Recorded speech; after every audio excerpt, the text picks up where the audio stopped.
welcome everyone to AARP Wyoming's Video Voter Guide Series for 2024. I'm Tom Laycock with AARP Wyoming, and today we're joined by Thomas Kelly, who's running for the Wyoming Legislature in House District 30, which encompasses parts of Sheridan County.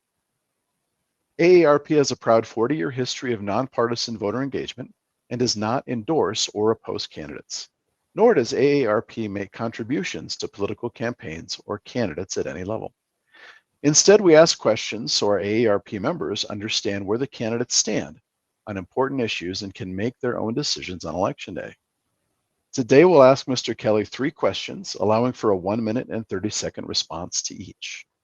Then we'll give Mr. Kelly 2 minutes to make his pitch to the voters of House District 30. So, Mr. Kelly, our first question. Over the last 2 years, the Wyoming Legislature has made providing property tax relief for its citizens a priority. In your view, what's the most effective way to provide relief while balancing revenue needs for our schools, counties, and other entities that rely on property tax to maintain sustainable funding? Well, Tom, first, thanks for having me here and providing this opportunity. And by all means, also call me Tom. I rarely go by Mr. Kelly. Now, to get right to the answer, I think the most effective way to control property taxes is to have assessments tied to the sale price of a property, not to its assessed value at the time. What happens is when a real estate market becomes hot, assessed values skyrocket, property taxes skyrocket, while people's incomes do not skyrocket. We've seen this currently. My property taxes themselves have gone up almost 100% in the last 3 years. And we've gone from a place where we had a sole income where my wife is now working part-time, which can be difficult because we have a son with Down syndrome. But on top of that, to speak to members of the AARP community, my father's 90 years old. He lives in Sheridan, and his taxes have gone up by like 50%. And he is on a completely fixed income. So on top of energy prices going up, food prices going up, his taxes have gone up. How do we balance that with the local governments? An increase in taxes as such is a reflection of how strong the real estate market is, it's not a good gauge of the needs of the county, such as the school districts. If there are more students, there tend to be more households, there tend to be more people paying taxes. So the needs of a community don't necessarily go up just because the prices have gone up. Thank you. Our second question for today. Wyoming's population of those aged 60 and over grew by 47% from 2010 to 2020, while the state's entire population grew just 2%. We know 64% of all nursing home beds in Wyoming are paid for right now by the state Medicaid program. What do you see as the greatest barrier to helping our older adults age in their homes and communities, and what solutions would you provide? The cost of living is the greatest barrier, because the greatest asset and resource we have to take care of the older generation is the younger generation. As my wife and I help take care of my father. But more importantly, my wife was adopted by her grandparents. They were her legal guardians. We took care of them for 7 years, all living in the same house. My father-in-law passed away from congestive heart failure. My mother-in-law passed away from Alzheimer's disease. But they were able to stay in the home with us because we had the income to be able to take care of them, and we had community and church support to help take care of them too. While it is important to have state support such as Medicaid to take care of people who don't have family members available to look after them, the first step is to provide support for families so people can stay in their homes as long as practical, and so people can take care of their own loved ones themselves rather than have to go out and pay a job to pay the taxes, to pay the expenses for someone else to take care of them. I really see an issue right now with the business climate of the state, believe it or not.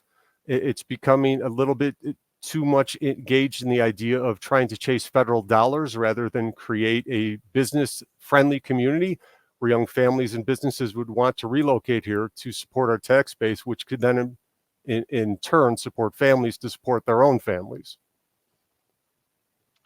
Our third and final question for today.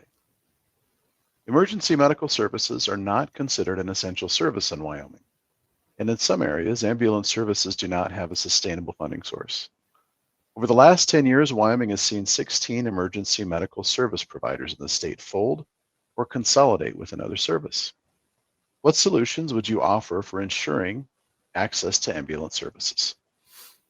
Okay, so as a legislator, if I am honored to be able to represent Sheridan County down in the state, I personally believe that it is a first responder service like fire or police. EMS services should be considered essential. That said, I am not a fan of a state mandate telling counties, whether they can afford it or not, that they must fund such services, even if they don't have the money. Currently in Sheridan County, we are able to cover this at a county level. We do it regionally. We work with Campbell County. I like the idea of the state providing services and support to provide regional ambulance coverage and services based on what the counties need and based on what counties themselves decide they want.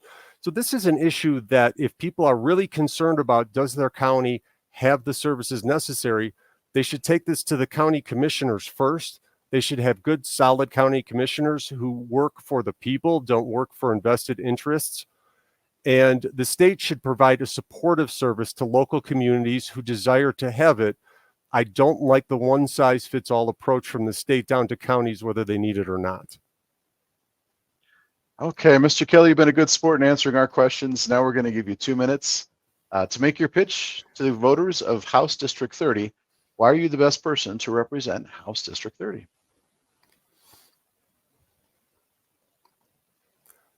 I'm going to go with the fact that current Representative Mark Jennings put his faith in me. I had no intention of running whatsoever. I'm not a politician. My family laughs about this, that I end up in these positions, that I'm asked to lead quite often. I was in Washington, D.C. on a Harley-Davidson trip because I love riding my Harley. I went across the country for 5,000 miles, and I get a phone call from Mark Jennings asking me to run for his House seat. And I asked him, why would he choose me? There are other people who are involved. There are other people who might know the district even better than I do. And he said his family had prayed on it, and they had come to the conclusion that despite other people showing interest, they should ask me first. Well, how can I argue with God?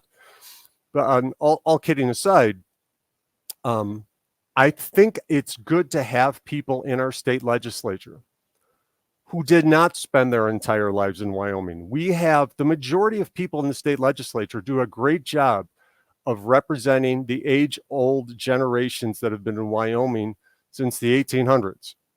However, I bring a perspective that's necessary right now because I come from the failed People's Republic of Illinois originally. You could probably still hear my Chicago accent sometimes. I've seen how a state goes from red to blue, and I see the playbook being played out here that I saw in Illinois, that I saw in Colorado when we tried to relocate there and it became Illinois with mountains. And I'm hearing the same language here. I hear the same things about equity and affordable housing and many buzz phrases that sound good, but in practice end up being high taxes, state centralization, and eventually a state flipping from red to blue. So I think my perspective of history outside the state and my many years living within Sheridan County and my endorsement for Mark Jennings probably makes me best suited to represent this county in Cheyenne. Well, thank you very much, Mr. Kelly, for your time. Thank you to our viewers for joining us in this video voter guide. We encourage you to keep checking Cowboy State Daily and AARP Wyoming's Facebook page for more video voter guides in the days to come.